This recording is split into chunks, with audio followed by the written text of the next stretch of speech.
kita waktu ngalamin sih saya rasa nggak kuat, bener saya nggak kuat gitu, rasa udah ya udah Allah udah ambil aja nyawa saya, biarin saya udah langsung ketemu sama kau gitu ya, maksudnya kayak rasanya udah gitu ya. Gitu.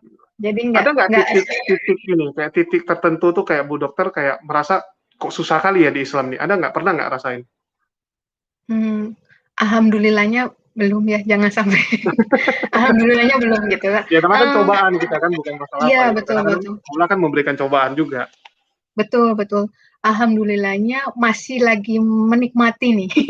Mudah-mudahan seterusnya gitu ya. Kalau ditanya sekarang, ini alhamdulillah mau yang mungkin berat apa sih? Misalnya tahajud, misal kayak gitu, itu justru Mhm. waktu yang dinanti-nantikan kayak gitu kan, gitu. Yang benar-benar pas mau tidur itu diniatkan banget gitu. Ya Allah, bangunkan aku ya nanti tahajud gitu. Yang benar-benar apa namanya dirindukan lah saat-saat itu gitu. Jadi nggak ngerasa beratnya. Mungkin karena itu ya, karena kita nah pentingnya belajar ilmu juga itu kan, karena kita tahu keutamaannya apa gitu kan.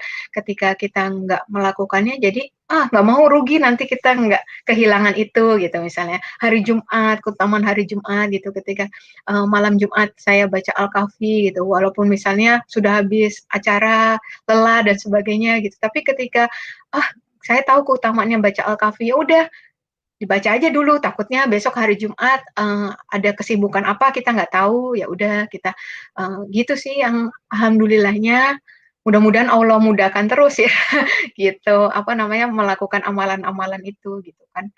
Ya berikhtiarnya itu sih supaya bisa menghapus dosa-dosa kita juga gitu. Tapi luar biasa ya, artinya nggak ada rasa beratnya sama sekali bagi Bu Dokter ini selama Muslim ini. Alhamdulillahnya gitu. Karena justru lagi di balik perintah larangan itu saya justru melihat keindahannya gitu. Kayak begitu memudahkannya saya gitu untuk itu gitu, kayak apa namanya, ya udah kalau misalnya puasa gitu ya, puasa Senin Kamis itu kan itu bagus banget gitu ya. Nggak usah yang jauh-jauh detoksifikasi dan sebagainya, misalnya cuma soal berat badan aja ya, habis weekend makan nggak bener, Senin puasa itu kan udah cara Allah Tapi ya lakuin, untuk. Senin Kamis pun Bu Dokter lakuin, Ya, iya, tahajud pun lakuin. iya, Wow, itu full. iya, insya Allah, iya. Wow, saya aja nggak bisa loh. Kalau tahajud pun ya jarang-jarang ya. Pas lagi ada pergumulan baru tahajud. Kalau nggak tahajud. Iya, Dulu iya. pertama-pertama sholat subuh sanggup nih. Belakangan ini seminggu terakhir yang sanggup lagi. Kemarin sempat kayak lemas juga gitu. Tapi kalau Bu Iya. Dokter artinya memang ini ya biasa teratur memang ya. Enggak sih, memang agak di awal karena waktu perubahan dulu mungkin ya pasti diawali dengan dipaksa dulu, itu udah pasti gitu. Cuman yang saya tahu kan apa namanya, mmm, ada hadisnya juga itu ya, nggak akan dikumpulkan 2 rasa aman dan 2 rasa takut bersamaan ya. Kalau Hmm. kita ngerasa aman di dunia, nanti di akhirat kita akan takut gitu ya. Tapi ketika kita merasa takut sama Allah di dunia gitu, nanti kita malah aman di akhirat. Itu saya pegang banget itu. Jadi maksudnya aku mau pilih mana nih gitu. Hidup kita kan udah selalu cuman pilihan aja kan. Istirahat nih, udah jam istirahat di kantor gitu ya, cuman jam 12 sampai jam 1. Mau pilih mana, kalau aku makan di luar ke mall, zuhurnya nggak bisa pakai qobli, nggak bisa pakai sesudah zuhur juga gitu, nggak bisa lengkap gitu sholatnya kan misalnya gitu. Enggak lah, lebih baik aku kan dibilang 4 rakaat sebelum zuhur, 4 rakaat sesudah zuhur itu kan apa, diharamkan neraka bagi orang yang melakukannya kan gitu. Nah, ya udah itu menjadi motivasi saya, ya udah beres dulu zuhurnya 12 rakaat, kemudian baru saya sisanya bisa makan misalnya dan sebagainya gitu sih. Itu emang di awalnya kayak dipaksakan dulu. Misal apa itu baru tahu setelah subuh misalnya apa nggak boleh tidur ya. Dulu tuh Hmm. lumayan tuh kaget juga gitu kan. Padahal udah apa nama itu terus tapi ternyata malah yang dirasa tuh malah memang jadi seger banget gitu. Emang ujiannya cuma setelah itu gitu. Setelah lewat itu ya udah seger gitu kan. Setelah wudhu tuh biasanya udah setelah wudhu udah bebas itu. Ujiannya cuma sebelum sampai wudhu aja gitu. Gitu. Tapi memang itu udah rangkaian semua sih dari sunnah Allah. Makanya kan sunnah Rasulullah kan apa namanya kita tidur setelah Isya gitu ya. Kalau nggak ada kepentingan apapun itu ya udah tidur aja gitu. Karena memang itu memudahkan kita untuk bangun seger banget di subuhnya. Kenapa suruh mandi sebelum subuh itu juga apa namanya itu memang udah kalau dilakukan semua udah malah jadi mudah gitu. Tapi kalau kita Oh, melakukan setengah-setengah, mungkin malah itu yang jadi sulit, lebih berat ya. Sebenarnya itu udah nyambung tuh kalau tidurnya habis Bada Isya gitu ya. Terus apa namanya mandi sebelum subuh gitu, pas bangun gitu, itu udah pasti sehatnya dapet gitu kan, dekat sama Allahnya dapet gitu. Saya ngalamin itu setiap mandi mandi sebelum subuh itu, saya pernah yang waktu saya tahun lalu itu tinggal di pesantren di Sentul, kerjanya di Jakarta Barat, 70 kilo, itu dalam 3 bulan itu saya di sana, itu alhamdulillah nggak sakit sama sekali gitu.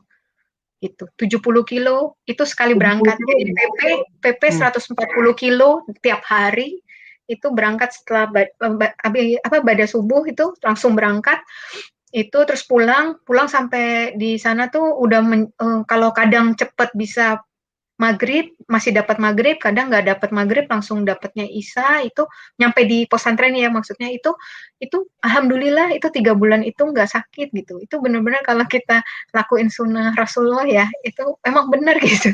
Itu luar biasa loh, Bu. Ini muslim-muslim yang di live chat-nya pun nggak sanggup lakuin. Bahkan saya jujur pun saya nggak sanggup gitu sampai sekarang. Luar biasa gitu. Malah kita yang harus belajar dari Bu Dokter nih jadinya. Ini malah ilmu Bu Dokter jauh dibandingkan kita nih jadinya. Enggak sih, itu udah makanya udah diatur sama Allah ya. Saya kenapa kok waktu nyari perlindungannya kok ditaruhnya di pesantren ya kan, bukan di kontrakan apa di kos-kosan gitu kan, mungkin nggak ada yang ngajar, nggak ada yang Itu bentuk. milihnya kenapa? Kok bisa ke sana? Itu Enggak, diturun atau dari Bu Dokter yang milih? enggak, dari lawyer saya kebetulan waktu itu jadi lawyernya Umi Irena Handono juga. Gitu. Oh, Jadi diarahkan ke sana gitu. oke. Jadi milihnya nggak kenapa milih harus belajar ke pesantren gitu? Kenapa nggak kayak belajar di kota aja gitu? Oh bukan, itu kan waktu itu sekalian lagi nyari perlindungan ya, supaya nggak Oh, yang diketahui kejadian itu. posisi. Betul, Hmm. betul. Gitu. Cuman lawyer saya khawatir kalau cuman di kosan atau kontrakan nanti mungkin malah pikiran kemana-mana gitu kan, nggak nggak belajar atau sebagainya, udah sekalian dibawa ke situ gitu.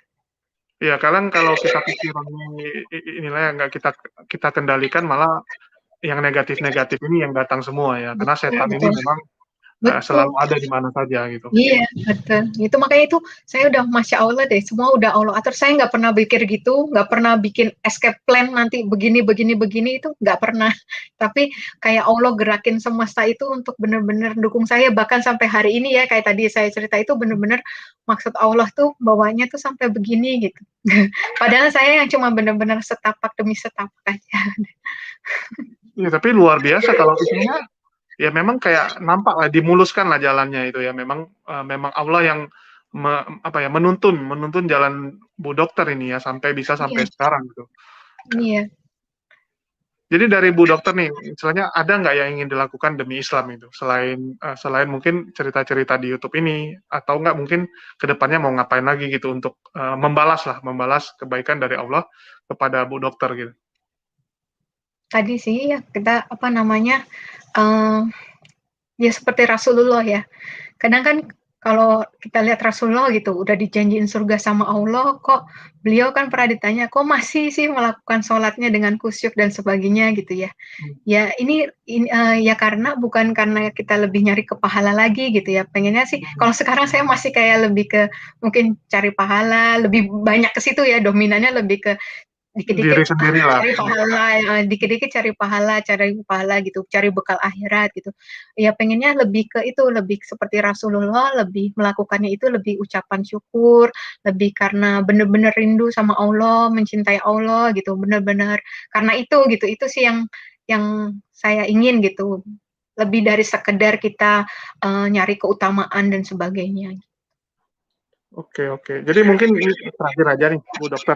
Dari Bu Dokter nih, ada nasihat nggak bagi teman-teman mungkin yang di luar sana yang masih ragu gitu untuk melangkahkan kakinya kepada Islam, yang masih banyak pertimbangan-pertimbangannya gitu? Iya, kalau yang untuk seperti itu yang saya alamin juga waktu itu gitu, kita fokusnya sama Allah aja sih. Waktu saat itu saya udah fokus sama Allah, cuma saya minta, Allah tolong tunjukkan yang benar gitu, tolong tunjukkan yang benar dan apa namanya, tolong mampukan saya, kuatkan saya ketika saya sudah mengambil keputusan itu, kan saya pilih Engkau ya Allah gitu kan, jadinya ya tolong Allah yang urusin semuanya gitu. Waktu itu saya kayak gitu sih, waktu itu mikirnya, Allah kan saya udah pilih Engkau ya Allah gitu kan, saya cukup sama Engkau aja sudah cukup buat saya gitu kan. Saya bagaimanapun saya mati, yang penting saya udah dalam keadaan Islam gitu. Jadi ya udah nggak ada yang lebih penting dari Allah itu. Kalau semua yang hal lain ya kayak label negatif dari masyarakat, dari teman, dari keluarga itu dunia banget gitu ya. Jadi maksudnya itu udahlah nanti kalau kita pilih akhirat itu dunia pasti ngikutin kita gitu. Gitu sih. Itu waktu itu prinsip saya waktu itu gitu gitu. Jadi sampai hari ini juga insya Allah kalau kita kejar akhiratnya, dunianya nanti akan ngikut aja gitu. Kalau sempat, gimana bilang, kadang cobaan orang ini kan beda-beda ya. Saya sering melihat kayak contoh nih, orang yang dapat cobaan gitu, baru bentar aja udah nyerah gitu dia. Ya itu menurut Bu Dokter gimana tuh? Memang karena dia yang nggak kuat atau memang istilahnya dia yang istilahnya dia cobaannya yang terlalu berat atau dia yang kurang ini kurang bisa ya menghadapi itu, nggak apa ya nggak menyerahkan kepada Allah gitu secara hidupnya. Iya, sebenarnya memang sih mungkin kalau kita manusia pada dasarnya yang pasti lemah, pasti nggak kuat, pasti Hmm. milih yang enak gitu ya. Tapi ya itu kita kan selalu berdoanya apa la haula wala quwata illa billah gitu kan itu yang jadi kekuatan saya itu juga. Sebenarnya Hmm. saya nggak kuat, tapi ya Allah yang kasih kekuatan buat saya gitu kan. Terus apa ya Allah la yukallifu lahu nafsan illa wusaha wa hala makasabat wa laha maktasabat gitu ya apa jangan kasih cobaan melebihi kemampuan saya gitu ya. Jadi itu sih yang saya rasa mungkin saya sosokan gitu ya Allah aku kuat lah pokoknya sebatang kara aja aku kuat yang penting aku sama Allah ternyata Allah pikir enggak saya yang tahu kamu tuh nggak kuat gitu kalau nggak sama anak-anak akhirnya Allah malah kasih gitu karena kan memang nggak ada ujian yang melebihi kekuatan kita waktu ngalamin sih saya rasa nggak kuat bener saya nggak kuat gitu rasa udah ya udah Allah udah ambil aja nyawa saya biarin saya udah langsung ketemu sama kau gitu ya maksudnya kayak rasanya udah gitu ya gitu tapi ternyata enggak Allah Allah bilang kamu nggak kuat kalau begini dikasih anak tetap sama saya keluarga tetap support saya gitu itu masya Allah gitu ya tapi memang kita udah pasrahnya kayak gitu aja bahwa yang saya pegang itu selalu husnuzon billah itu selalu saya pegang gitu bahwa prasangka baik aja sama Allah karena Allah akan melakukan sesuai prasangka hambanya kan gitu jadi kalau kita prasangkanya selalu kebaikan ya kebaikan juga yang akan datang sama kita gitu kalau kita udah belum udah mikirnya aduh nanti aku langsung diberhentiin dari kerja aduh nanti aku langsung dibuang sama keluarga dan sebagainya itu ya mungkin itu juga yang akan terjadi gitu kan gitu tapi ya selalu husnuzon billah insya Allah nanti Allah kasih pertolongan nggak Allah kasih pertolongan pun saat itu saya berpikir aku tetap pilih Allah gitu waktu itu saya mikirnya gitu sih. Luar biasa nih ketabahan dari Bu Dokter ya. Masa benar-benar bisa bisa udah siap untuk sampai gitunya gitu. Dan nggak semua orang bisa gitu ya. Ini saya juga speechless sih kalau mau ngomong gitu. Saya juga nggak bisa bilang apa ya. Ada orang nanya gitu, kalau lu di kondisi gitu gimana? Ya kalau saya bilang bisa-bisa aja belum tentu juga karena saya juga belum menghadapi kondisi seperti itu ya. Kadang ada orang kan gitu kan. Dia bisa ngomong gampang karena dia nggak pernah di kondisi itu. Saat dia di kondisi itu bisa jadi ya akan lain juga ceritanya gitu ya. Tapi Iya ya luar betul. biasa nih Bu Dokter bisa sharing pengalamannya ya. Sehingga saya harapkan dari sharing ini ya, sharing pengalaman ini bisa menguatkan teman-teman ya. Terutama yang Iya. mungkin masih masih bimbang gitu ya. Dia pengen mualaf tapi mungkin pertimbangannya masih sangat banyak sehingga nggak berani melangkah. Saya doain ya, kita doain semoga dengan Bu Dokter ya membagi kisah ini menguatkan mereka juga gitu ya, menguatkan mereka sehingga mereka berani melangkah seperti yang dilakukan oleh Bu Dokter. Ya, jangan ragulah dengan pertolongan Allah. Kalau memang istilahnya kita nih niatnya sungguh-sungguh ya, niatnya sungguh-sungguh mencari ridho Allah, maka Allah juga akan membantu kita melewati semuanya. Oke, makasih semua nih untuk Bu Dokter yang udah menyempatkan ya waktunya untuk sharing cerita di channel saya. Makasih banget Bu Dokter ya. Jadi Sama-sama. saya rasa udah cukup untuk ini karena Bu Dokter juga waktunya nggak banyak ya, mau kegiatan lain lagi. Makasih buat semua teman-teman yang udah join juga di sini ya. Akhir kata saya ucapkan wassalamualaikum warahmatullahi wabarakatuh. Sampai jumpa lagi buat semua teman-teman dan makasih Bu Dokter yang udah mampir.